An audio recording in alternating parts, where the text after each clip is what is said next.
시청자 여러분 안녕하십니까? 정의로운 세상을 염원하는 진행자 표창원입니다. 표창원의 정의의 시간에서 정의로운 사회를 추구하는 여러분과 함께 이 시대의 진정한 정의가 무엇인지 탐구해 보도록 하겠습니다.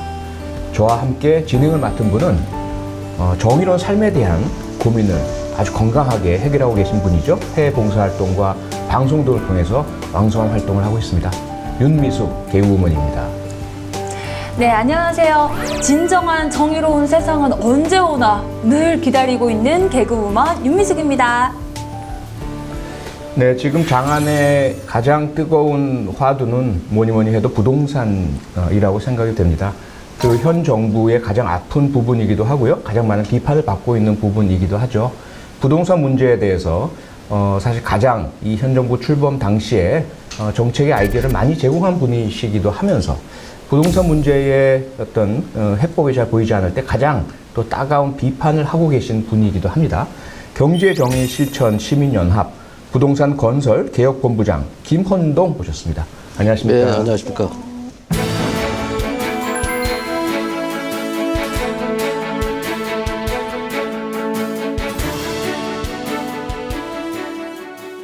저희가 정의의 시간에 모신 우리 게스트분들께요. 네. 똑같이 공통으로 드리는 질문이 있는데 이제까지 살아오시면서 가장 정의로운 결정, 선택 혹은 행동을 한 것 하나만 꼽으라고 한다면 본부장님께서는 어떤 걸 꼽으시겠습니까? 99년에 경실련 활동을 시작하다가 2004년에는 이 아파트 값이 폭등해서 우리 사회 정의가 땅에 떨어질 가능성이 크다.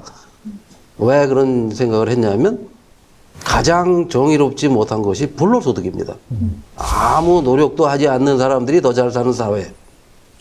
그런 사회를 바로 잡지 않으면 이건 나라가 굉장히 위태로워질 가능성이 크다. 해서 그 운동을 시작한 게 2004년 2월인데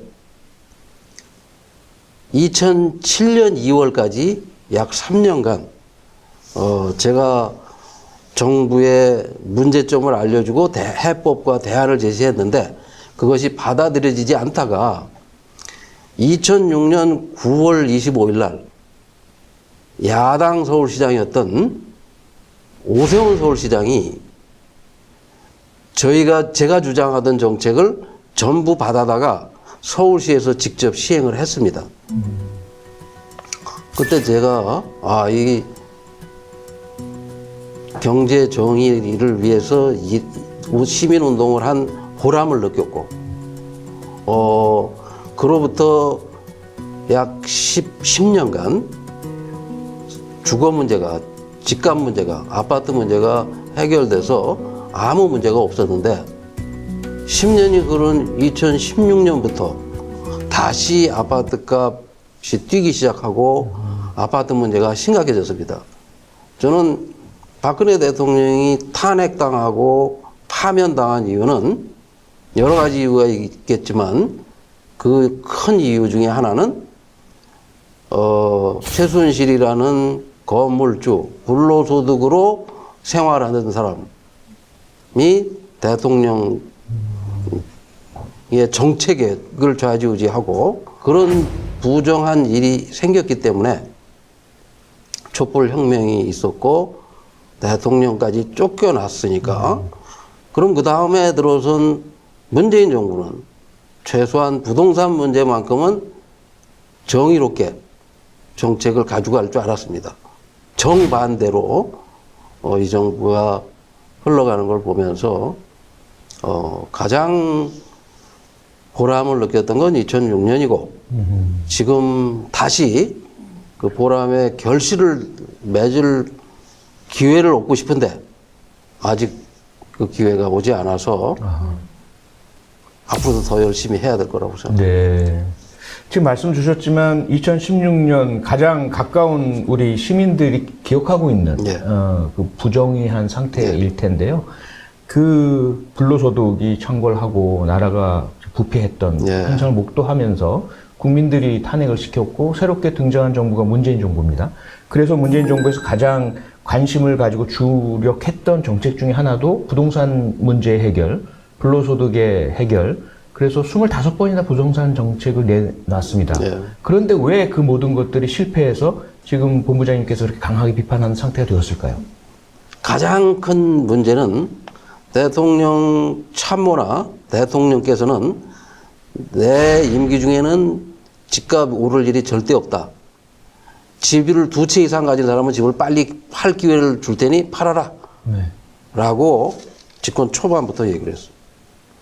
말은 그렇게 해놓고 정책은 집을 여러 채 가진 사람이 임대사업자 신고만 하면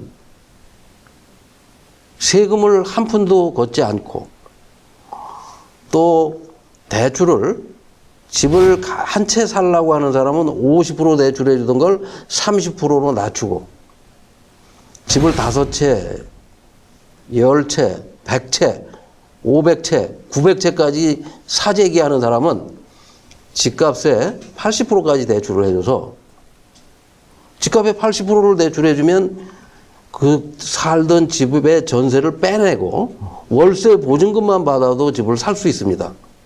그래서 그 투기 세력들이 버스를 대절해가지고 버스를 타고 주택을 쇼핑하듯이 사재기한 물량이 불과 3년 사이에 100만 채를 샀어요. 100만 채를 자꾸 누군가가 집을 사재기하면 실제 집을 살라고 하는 사람이 가서 물어봐도 집이 없습니다. 팔라고 하는 사람은 집값을 자꾸 높게 내놓겠죠? 이렇게 하면서 겉포장은 집값을 잡을 것처럼 하고 실제 정책은 집값을 끌어올리는 정책을 내놔가지고 결과적으로 이렇게 올랐는데 부동산 문제는 사람의 문제입니다. 부동산 정책은 사람의 머리와 이 가슴, 그 사람의 경험 이런 것들이 중요한데 거기 부동산 정책을 다루는 사람들이 제대로 된 사람이 임명되지 않는 걸로 봐서 쉽게 이 문제가 해결될 거라고 보이지 않습니다. 그동안 계속 문제가 여러 가지가 심각했지만 국민들의 분노를 완전히 뭐랄까 폭발시킨 하나의 어떤 촉발제 같은 역할을 한 게 LH 사태 아니겠습니까? 네. 최근에. 근데 LH 사태에 대해서 우선 눈에 보이는 것은 일반인들은 모르는 정보를 이용한 그런 내부의 투기 문제고요. 두 번째는 그들에 대한 관리 감독이 제대로 안 된 문제일 텐데, 물론 본부장님도 그러시지만 많은 전문가들은 그보다 더 커다란 문제가 있다. LH 자체, 그 제도 자체에 여러 가지 특권들, LH가 가지고 있는 토지 수용권, 독점 개발권, 용도 변경권, 이러한 것들이 결국 LH 사태의 근본 아니냐, 이런 지적도 있습니다. 네. 어떻게 LH 사태를 보고 계십니까? 이번 LH 사건의 본질을 보면 시흥광명지구나 이 3기 신도시 논밭에서 50년 동안 농사를 진 사람들은 한 50만 원의 돈을 주고 그 땅을 정부가 강제로 뺐습니다. 그게 강제 수용권입니다. 그 다음에 그린벨트의 논밭 임야를 택지로 용도를 바꿉니다. 그럼 벌써 땅값이 10배 이상 뜁니다. 땅의 용도에 따라서 땅값이 뛰니까. 그 다음에 일반 기업들이나 개인은 그린벨트에다가 집을 지을 수가 없습니다. 근데 LH만 독점적으로 그걸 할 수 있는 특권을 준 겁니다. 네. 그 세 가지 특권은 왜 줬느냐? 국민 주거 안정만을 위해서 써라.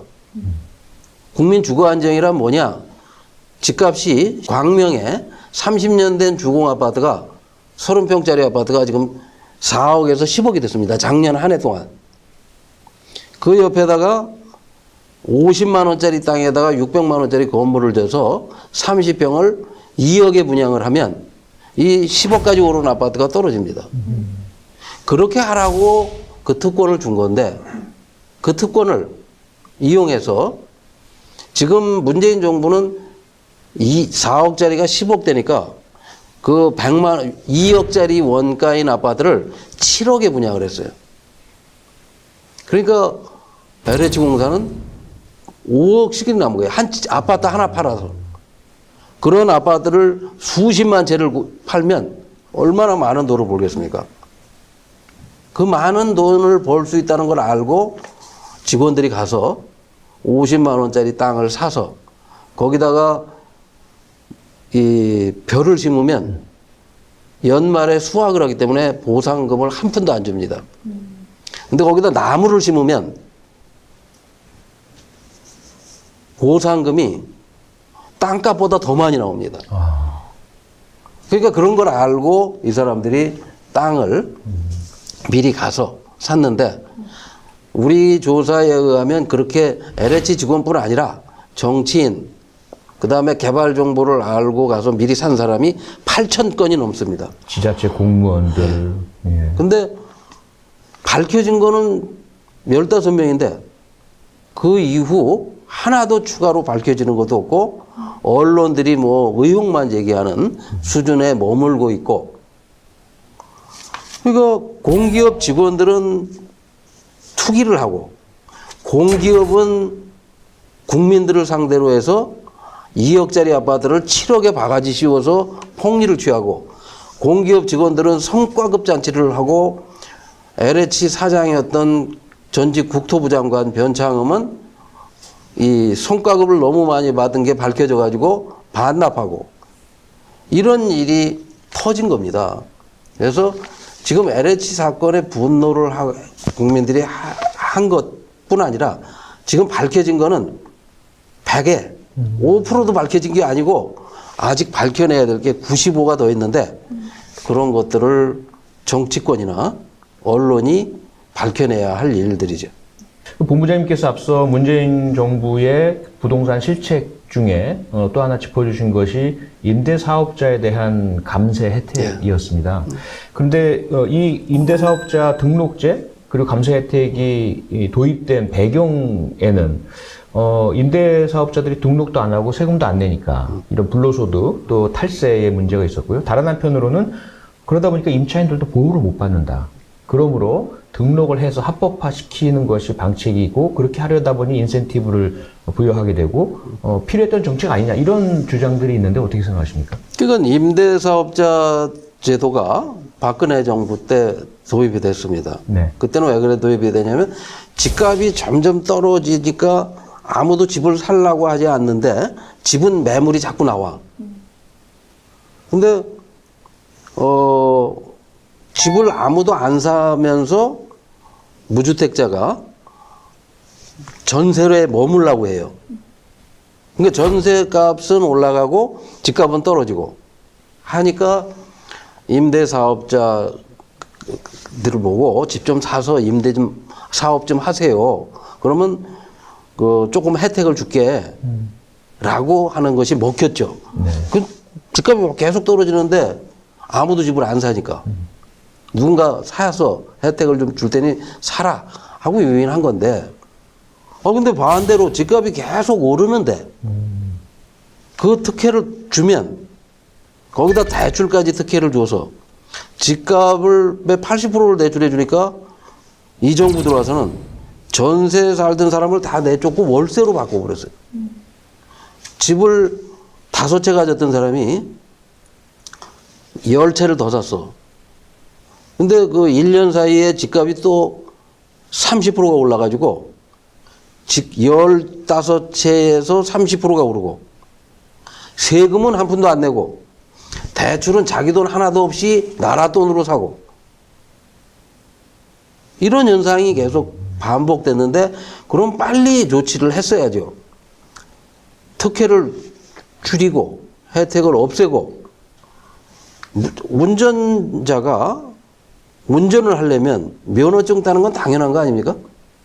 임대사업자가 집을 남한테 빌려줘서 그 집을 가지고 사업을 하면 사업자 등록을 내는 건 당연한 건데, 그거 당연한 걸 한다고 특혜를 계속 준 거예요. 정부에서는 어쨌든 지금 당장 그 모든 문제의 핵심은 부동산 가격이다 보니까 부동산 가격을 떨어뜨리는 방법, 가장 단순한 방법은 수요와 공급의 기본적인 경제 원리를 이용해서 공급을 늘리면 될 것이다. 그래서 이사 대책으로 82만 호 공공주도 건설 계획을 내놓고 있습니다. 이러한 정책이 제대로 먹힐까요? 어떻게 평가하십니까? 작년 8월 4일 날 내놓은 게 127만 호를 수도권에 공급하겠다. 그걸로도 집값이 잡히지 않으니까 변창흠 장관으로 교체를 하고 금년 2월 4일 날 82만 원을 더 그러면 작년 127만 호에다가 금년 82만 호 중에 수도권이 62만 호입니다. 그러면 수도권에 190만 채를 짓겠다는 거예요. 아니 190만 채를 한 채에 5억씩만 쳐도 900조 원치를 수도권에다 돈을 쏟아부으면 균형 발전은 어떻게 할 거며 저 경기도 외곽에 가서 30평 아파트를 6억 7억 주고 사서 출퇴근도 어렵고 출퇴근하는 데만 4시간씩 걸리는데 그런 데다 아파트를 자꾸 짓기만 하면 서울 아파트 값이 떨어질 것 같습니까? 이건 뭔가 진단도 잘못되고 처방도 잘못되고 그래서 그런 정책은 하지 마라. 그 그린벨트 수도권의 허파와 같은 땅 그런 건 좀 건드리지 마라. 그거 말고 이명박처럼 서울 시내에도 얼마든지 집을 지을 수 있는 땅이 많다. 서울에 있는 땅들 이런 거는 전부 건설업자나 재벌한테 팔고 공기업은 경기도에 가서 3대 특권 강제 수용권을 이용해서 논밭 농사 짓던 땅을 뺏고 그렇게 해가지고 집값이 잡히질 않는다. 라는 게 이제 우리 주장이고 네. 그 이유는 집값이 오르는 이유는 딴 데 있는데 임대사업자가 사재기를 하는 거 그 다음에 공기업이 2억짜리 아파트를 7억에 분양하고 바가지를 씌우는 거 국민을 속이는 거 이런 것들이 집값을 올리는 근본적인 원인인데 처방은 전혀 엉뚱한 걸 갖다 내놓으면 집값은 더 오를 것이다 라는 게. 네. 그러면은 이제 3기 신도시를 포기할 경우에 그러면 어떻게 이제 어떤 방법으로 사람들이 원하는 지리적 위치에 주택 공급을 할 것인지 이게 또 궁금해지거든요. 어떻게 해야 될까요? 제가 그 방법을 제일 잘 아는 사람. 그러니까 용산 차량기지, 예? 용산역 바로 옆에 그 차량기지 땅이 굉장히 넓습니다. 그런 데다가 한 50층 아파트를 짓는 거예요. 50층, 70층을. 지하에서 5층까지는 상가, 5층부터 한 15층까지 10개 층은 사무실, 15층부터 50층까지는 주택, 아파트. 그럼 멋있는 아파트를 줘요. 용산역 바로 옆에다가. 그리고 건물만 분양을 해주는 거예요. 20평짜리 아파트를 1억 5천에. 거기 지금 20평짜리 아파트 전세값이 10억이에요. 전세값이 10억인데다가 1억 5천 내 분양을 해주면 어떻겠어요? 그러면 공기업이 손해보느냐? 손해 안 봐요. 왜? 그 차량기지 땅은 철도공사가 옛날에 평당 5원씩 산 땅이에요. 5원. 크게 돈 들어간 게 없어. 그러니까 그 땅을 그렇다고 5원에 사라는 게 아니라 제값 주고 사서 그 땅은 안 팔아요. 그 땅은 서울시가 가지고 있고 거기다가 건물 만져서 분양을 하면 30평짜리는 2억에 분양해주고 20평짜리는 1억 5천에 분양을 해주는데 최초 분양을 받는 무주택 서민들에게는 1억 5천짜리를 분양받는데 2억을 대출해줘. 그 자기 돈이 하나도 없어도 돼. 돈이 남아. 그 5천만 원 가지고 살림도 사고. 이렇게 할 수 있어요. 또 강남에 가면 서울의료원이라고 있어요. 삼성동에 가면. 네. 서울의료원이 이전한 지가 지금 10년이 넘었습니다. 그렇죠. 그 빈 땅으로 한 10년 동안 주차장하고 있어요. 네. 주차장도 제대로 영업도 안 해. 그 비싼 땅을 거기다가 또 짓는 거예요. 그런 땅들이 서울에 굉장히 많아요. 그런 아파트가 계속 여기저기 꾸준히 나온다고 하면 큰 아파트 사러 10억, 15억, 20억 주고 사러 가겠어요? 안 산다고. 경기도에 30평짜리를 5억, 7억 주고 사겠어요? 서울 용산이나 강남에, 그 다음에 강남에 가면 국정원이라는 데가 있어요. 네. 국내 정보는 입수도 안 해. 그런 정보기관은 저 강원도 쪽으로 이전시키고 그런 땅에다가 아파트를 잘 지어서, 그리고 이제 새로 짓는 아파트는 정말 잘 지어가지고 아무리 잘 지어도 건축비는 평당 한 700만 원 정도밖에 안 돼요. 그럼 30평 해봐야 2억. 20평은 1억 5천. 이렇게 해서 계속 공급을 해주면, 계속 그런 아파트만 공급하겠다고 하면 정부가, 누가 흔 아파트, 곧 부실 아파트를 사러 다니, 그 비싼 돈 주고 사겠겠어? 안 삽니다. 그 본부장님 말씀 들어보면 아무래도 그 토지 임대부 예. 주택 분양 방식 예. 이게 상당히 뭐 혁신적인 해결책이라는 생각이 드는데요. 여기에 대한 반론도 또 만만치 않지 않습니까? 우선은 소위 말하는 토지 공개념에 대한 이건 사회주의다라는 이념적인 공격이 하나가 있고요. 또 하나는 과연 이제 그런 식으로 그 분양을 했을 때 이 가격이라는 게 꼭 원가만으로 책정이 가능하냐? 그러면 지역에 따른 그런 교통의 편의라든지 이런 부가가치는 어떻게 개선할 것이냐? 구체적인 실천의 문제가 또 있는 것 같습니다. 어떻게 과연 이것이 정착을 할고 이러한 반대를 이겨낼 수가 있을까요? 그러니까 맨하탄에 가면 네. 그라운드 제로, 그 월드 트레이드 센터가 폭격당하지 않습니까? 그게 99년 임대예요. 그렇죠. 우리는 그게 뭐 미국이 사회주의 국가입니까? 아니죠. 아니잖아요. 네. 자본주의 맹주죠. 싱가포르 가면 전부 다 아파트를 그렇게 분양을 해요. 네. 누구나 다 건물만 살 권리를 2번 줘요. 자기가 사서, 만약에 우리가 70년대부터, 싱가포르는 70년대부터 했고 우리는 토지까지 분양을 해줬어요. 그러니까 그걸 내가 2005년부터 그렇게 하지 말자. 판교 신도시, 2기 신도시부터는 강제로 수용한 땅이니까. 이게 강남도 다 강제로 수용한 겁니다. 박정희 전두환이. 강제로 뺏어갔으면 국가가 그걸 팔아먹으면 안 된다. 당연한 겁니다. 네. 쉽게 말하면 나라가 김씨 땅을 50원에 사서 이 씨한테 100원에 팔고 이런 식이네요. 그렇죠. 그 이 씨가 재벌이에요. 삼성이야. 이 아파트라는 상품에 1년에 30만 개가 공급되는데 그 중에 절반이 재벌이에요. 그리고 우리는 다 재벌 아파트를 살려고 그래. 그렇죠. 그러니까 나라 주인 땅을 뺏어다가 삼성이나 현대나 이런 재벌한테 갖다 바치는 거예요. 그럼 삼성이나 현대는 나라 주인한테 바가지를 씌워. 더 중요한 거는 집을 짓기도 전에 그 땅값과 건물값을 선분양이라는 걸 해서 예. 나라 주인이 은행에 가서 대출 받아다 줘. 이런 아주 세계에서 제일 나쁜 제도를 가진 나라가 우리나라예요. 재벌한테는 세계에서 제일 좋은 제도를 가진 나라가 우리나라입니다.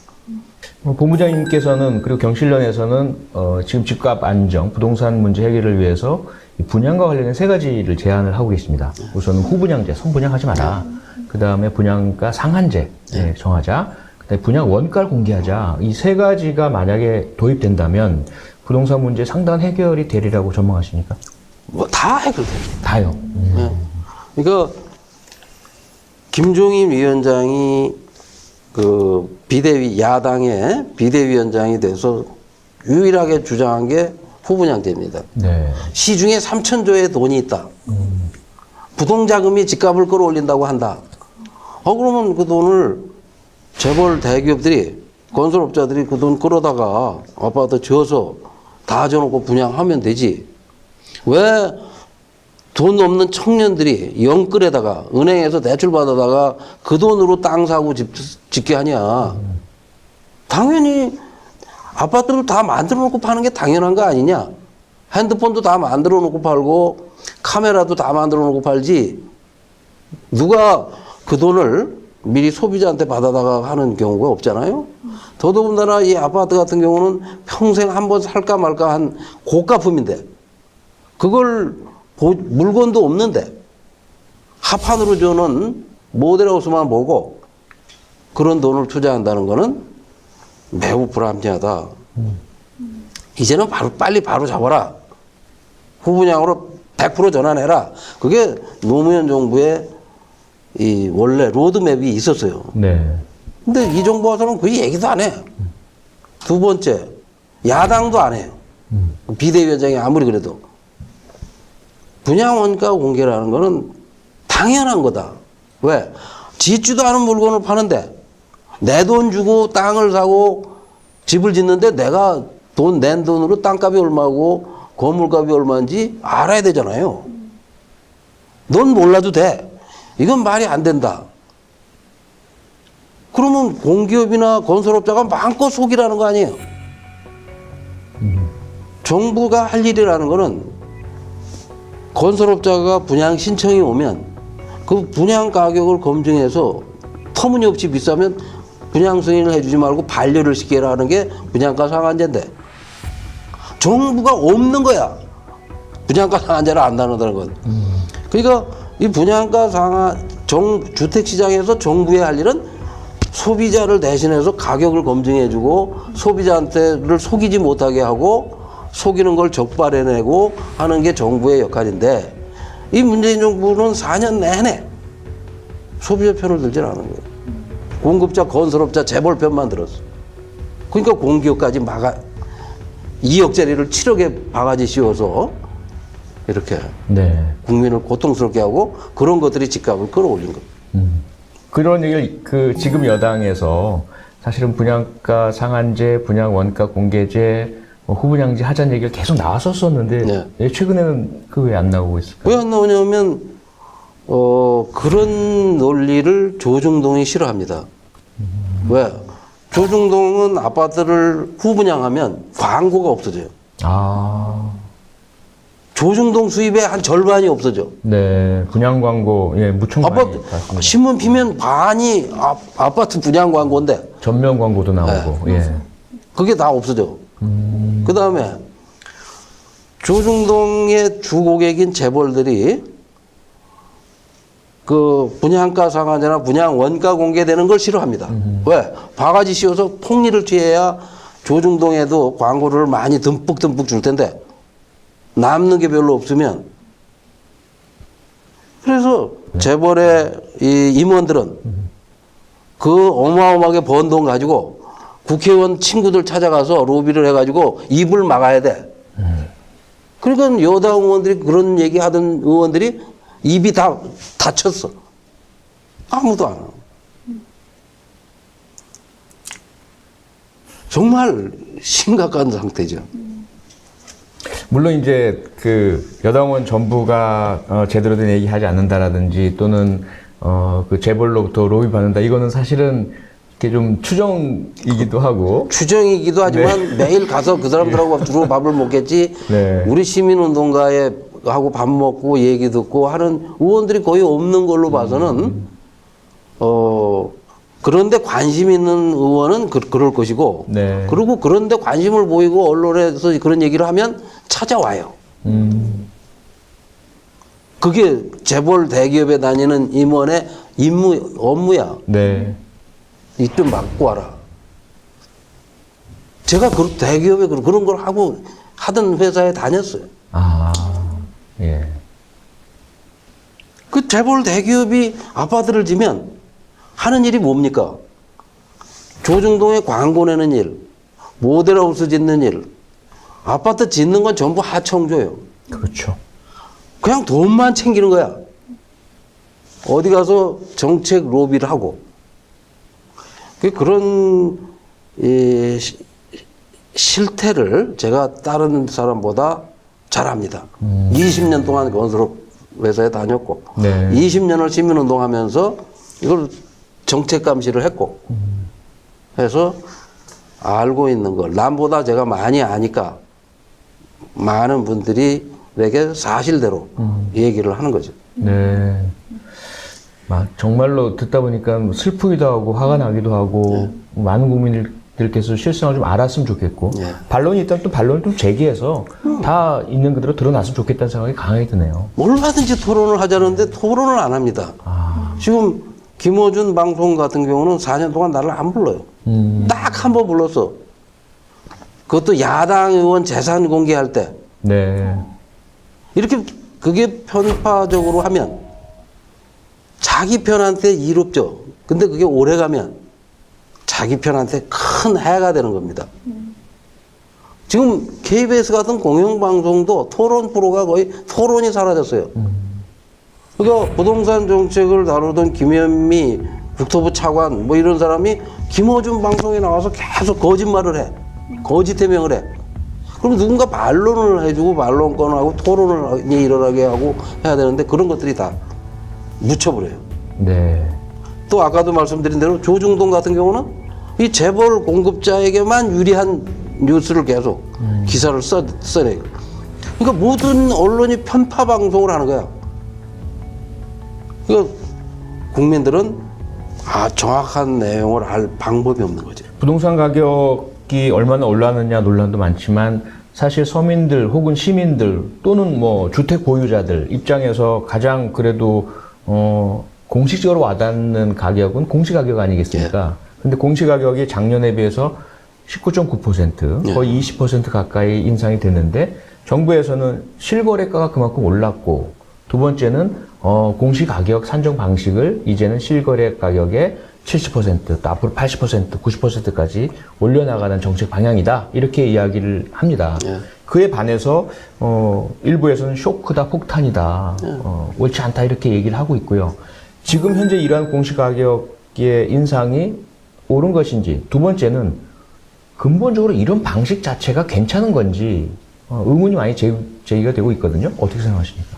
그건 2017년 5월 문재인 대통령이 당선될 때 서울 아파트 값이 평균 6억이었습니다. 6억일 때 공시가격이 4억이었어요. 6억일 때. 네. 그 4억으로 세금을 냈어. 서울에 아파트 가진 사람이. 네. 근데 그 아파트를 뭐 자기들이 올린 게 아니야. 쑥쑥쑥 올려가지고 지금 11억이 됐어요. 네. 공시가격이 8억이 됐어. 공시가격만 놓고 보면 4억에서 8억으로 2배가 올랐어요. 그렇네요. 이 세금을 갑자기 2배를 더 내야 돼. 그냥 똑같은 집에 한 30년 된 집에서 살고 있는데 세금이 2배로 올랐어. 수입은 안 늘었어. 세금만 한 달에 1년에 한 1,000만 원 이상 내래. 그러니까 막 화가 나는 거죠. 화가. 집값 올랐으니까 더 내야 되는 거 아니야? 라고 합니다. 집값을 올라서 뭐 팔아서 현금이 주머니에 들어와서 내는 거면 상관이 없지만 이걸 계속 냈는데 그럼 집값이 뚝 떨어졌어. 이명박 때처럼 6억에 산 집이 4억으로 떨어졌어. 그럼 세금 깎아줍니까? 아니면 돌려줍니까? 아니죠. 안 돌려줄 거 아니에요. 네. 여러 가지 문제가 있죠. 그러니까 우선 부동산 정책을 잘못했으면 미안해야 돼. 근데 그 핑계를 과거 정부 탓이나 국민들이 니들이 투기를 했기 때문이야. 아니, 자기들이 투기하라고 정책을 만들어 놓고 국민들은 법대로 한 거예요. 그 다음에 부동산 세제와 관련돼서 가장 큰 문제가 뭐냐면 10조 5천억에 거래된 삼성동의 한전부지가 현대자동차에서 샀어요. 네. 재벌들은 10조 5천억에 산 부동산에 세금 기준이 2조야. 20%밖에 안 돼, 공시가가. 아파트는 공시가가 10억짜리면 7억 5천으로 75%인데 왜 재벌들이 가진 빌딩은 20% 30%밖에 안 되냐. 그 재벌들한테는 공시가를 20% 30%로 해서 세금을 부과하면서 서울역 앞에 장그래 빌딩, 서울스퀘어 그게 2년 전에 1조에 거래됐어요. 근데 세금 기준은 3,800억이야. 이렇게 실제로 거래되고 있는 가격에 20% 30%로 재벌이나 이 거대한 부동산 부자들한테는 건물주에게는 그렇게 부과를 하고 아파트 하나 가진 사람만 75%를 부과하기 때문에 이 불평등하고 불공정한 과세 정책, 징세 정책, 과세 기준 이런 거에 막 분노를 하는 겁니다. 그래서 그런 전반적인 부동산 세제를 바로 잡아야죠. 오히려 부동산 값을 잡겠다고 노무현 정부에서 종합부동산세를 도입했는데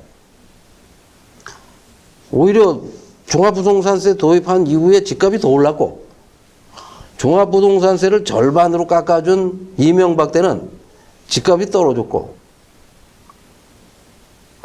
이 정부 들어와서는 집값 잡는다고 부동산세를 세율도 높이고 공시가격도 높이고 그러면서 집값은 안 올랐다고 거짓말을 하고 막 우라통이 터지는 거죠. 앞뒤가 안 맞는 얘기를 하니까. 아니 정부가 집값이 올랐으니까 그러면 세금 더 내세요. 그러려면 집값 올랐다고 얘기를 해야 될 거 아니에요. 집값은 안 올랐다고 하면서 이런 식으로 정부가 이미 신뢰를 잃은 거죠. 네, 오늘 본부장님께서 문재인 정부 그리고 뭐 진보 정권의 부동산 실정, 실책, 실패에 대해서 정말 아프고 따가운 비판의 목소리를 많이 내주셨는데요. 예. 진보 정권 혹은 그 진영이라고 할까요? 네. 그쪽에서 상당히 좀 안타깝다 혹은 섭섭하다 이런 얘기도 들리고 있습니다. 왜냐하면 과거 보수 정권에서 분양가 상한제 없애고 보유세 낮추고 있는 사람 그리고 가진 사람 편에 섰던 게 보수 정권인데 어찌 보면 서민과 시민들을 위한다는 약자를 위한다는 같은 목표를 가진 시민단체와 정부 사이인데 왜 너무 그렇게 아프게 나쁘게만 보느냐 이런 볼멘 소리도 큽니다. 뭐라고 하시겠습니까? 그건 잘못된 판단이라는 거죠. 아까도 말씀드렸대도 저는 뭐 보수 진보라는 것도 동의하지 않습니다. 가짜 진보는 짝퉁 진보, 가짜 진보.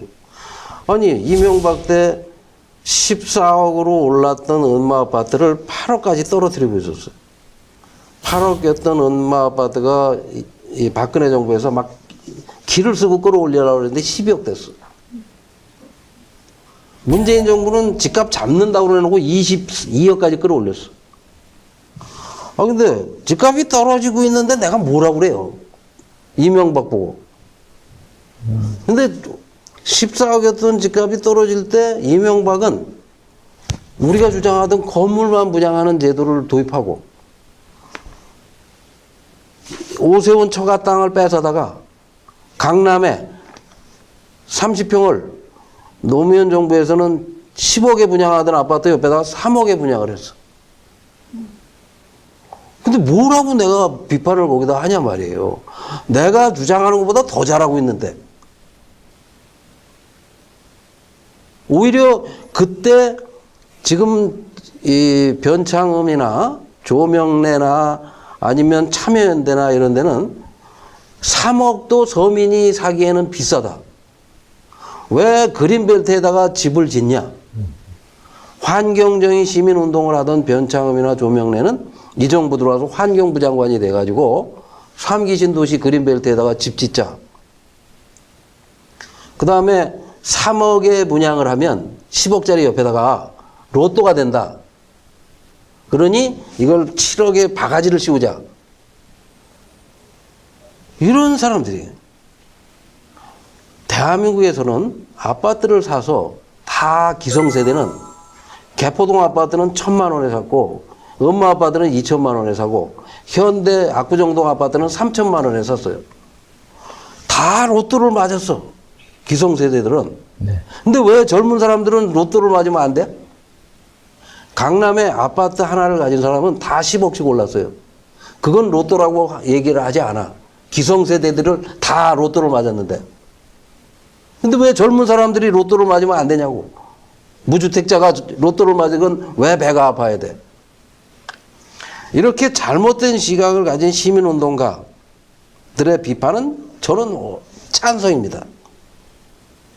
그렇게 짝퉁 진보가 자기들이 계속 진보 정권이라고 하는, 진보라는 거는 자기가 가진 돈을 남과 죽을 때까지, 죽기 전날까지 나누는 사람, 자기가 가진 지식을 죽기 전날까지 남을 위해서 헌신하는 사람, 지식도 없고 돈도 없으면 시간을, 자기가 가진 시간을 죽기 전날까지 남을 위해서 시간을 투자하는 사람이 진보지, 잠깐 진보, 학창 시절에만 진보, 한때 진보, 이런 진보는 그건 진보라고 할 수가 없다.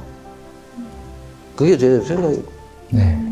그리고 본부장님께서는 원래 이제 건설 회사에서 오래 예. 일을 하셨다고 들었습니다. 예. 근데 왜 시민운동을 갑자기 이렇게 하시게 된 걸까요? 그러니까 제가 20년간 건설회사에 있었는데, 계기가 95년에 삼풍백화점이 무너져서 1000명이 쇼핑하다가 돌아가셨어요. 그 토요일 오후인데 좀 일찍 퇴근해서, 그때는 오후 4시에, 그때는 뭐 토요일이 없었어요. 삼풍백화점 붕괴 현장으로 갔습니다. 처참하더라고. 뭘 도와야 되나 하고 여러 가지 생각하다가 그 MBC 기자 정동영 기자가 안전모도 안 쓰길래 안전모를 씌워주고, 내가 건설회사에 다녔으니까 차에 안전모가 있어서, 그 다음에 자막으로 여기에 필요한 게 뭔지를 좀 알려라. 그래서 이제 약간 그런 것이 계기가 돼서 이 대한민국에 지어지는 건축물을 좀 잘 짓게 하자. 우리는 세상에서 제일 많은 고층 빌딩을 짓는데 정말 부실하기 짝이 없는 건축물이 지어지고 있어요. 우리가 유럽이나 이런 다른 나라에 가면 몇백 년 된 건축물들이 그 유산처럼 돼 있고, 그걸 관광객을 끌어모으는 관광 상품이지 않습니까? 네. 어떤 건물은 뭐 몇백 년째 짓고 있고. 그렇죠. 네. 우리는 그런 게 하나도 없어요. 자, 그린벨트를 훼손해서 거기다가 뚝딱뚝딱 해서 3년 만에 아파트를, 고층 아파트를 막 집니다. 그런 아파트를 한 30년, 40년 되면 다 부시고 다시 짓자고 합니다. 강남이라는 신도시는 50년밖에 안 됐는데, 아니 세상 어느 나라에 50년밖에 안 된 신도시를 다 부수자고 하는 나라가 어디 있어요? 다 부셔서 재개발하자, 재건축하자. 그것도 그냥 싹 다 뺏어서 나라 주인 땅을. 이런 나라는 이 지구상에 없습니다. 아니 어느 파리나 어느 나라에서 다 부시고 아파트 짓자고 하는 나라가 있어요? 절대 불가능이지. 이런 것들을 바로 잡기 위해서 시민운동가의 길로 왔는데 이렇게 오래 할 줄을 몰랐어요. 근데 더 오래 해야 될 것 같아요. 근데 뭐 한 가지 일을 오래 하다 보니까 남보다 조금 더 알게 되고, 또 중간중간 그것이 바로 잡혀갈 때마다 또 보람도 가끔씩 있습니다. 네. 부동산 정의 실천을 위한 시민운동가로서의 어떤 헌신에 대한 말씀을 주셨는데요. 마지막 질문을 드리겠습니다. 어쨌든 논란과 우여곡절 끝에 노형욱 국토교통부 장관 임명이 이루어졌습니다. 신임 노형욱 장관에 대한 평가와 함께 그래도 어쨌든 우리 국민 시민들을 위해서 부동산 정책 잘 돼야 되지 않겠습니까? 조언을 좀 주시죠. 현 정부에 던지는 조언. 이거 뭐 우선 대통령 임기가 1년 남았고 여당도 다시 집권을 하고 싶다면 뭐 답은 간단합니다. 우리가 제안한 정책을 긍정적으로 검토를 해라. 국민들은 그 대통령이나 장관이나 총리, 여당 국회의원들이 국민 위에 있다고 착각하지 마라. 국민을 얕잡아 보거나 깔보거나 국민이 모른다고 생각하지 마라. 이 사람들은 그런 오만에 빠져 있어요. 공권력을 공인이라는 거는 국민이 준 그 권력을 오로지 국민, 그 다음에 미래 세대, 이 국가, 국익 이것만을 위해서 그 권력을 쓰라고 준 거지. 자기 개인들, 친한 사람들, 친구들 이런 사람들을 위해서 쓰라고 준 권력이 아닌데 지금 현 정부는 그걸 모르고 있다. 이 정치인, 대통령과 국회의원들이 그런 걸 모르면 머슴들, 오랫동안 관성에 빠진 관료들은 더 알기가 힘들죠. 근데 다행인 것은 야당이 조금씩 변한다는 거예요. 정신을 조금씩 차려가는데 아직 차리는 속도가 늦지만 그래서 어쨌든 서울시장으로 이 교체됐고 야당으로 선거로 그런 교체가 일어나면 정치인들도 정신을 차리지 않을래도 차리게 될 거다. 그래서 이 지금 뽑힌 서울시장은 과거에 야당 2006년 노무현 정부에서 야당 시장이 되자마자 후분양제, 분양원가 공개, 분양가 상한제 이런 걸 직접 했었고 이명박 정권에서 5년간 함께 정책을 부동산 정책으로 집값을 안정시킨 경험을 가진 사람이기 때문에 조금 기대를 하지만 언론과 시민단체 지식인들이 도와줘야죠. 제가 보기에는 대통령이 남은 임기 동안 편안하게 떠날 생각만 하지 말고 잘못을 인정할 건 하고 바로 잡지 않으면 차기 대통령이 되겠습니까? 그냥 이대로 가는 것도 하나의 방법이다. 거대한 배가 한국호가 지금 침몰하고 있는데 침몰하고 180명의 여당 의원과 다음 야당 출신 대통령이 어떻게 부동산 문제를 잡아가는지 국민들이 지켜보는 그런 것도 한 방법이다 이런 생각을 합니다. 그래서 저는 뭐 여당이나 새로 장관 임명된 사람들한테 아무 기대도 이미 기대를 접었죠. 주거권은 국민의 기본권입니다. 집 없는 서름 얼마나 아픈지 겪은 분만 아마 아실 테고요.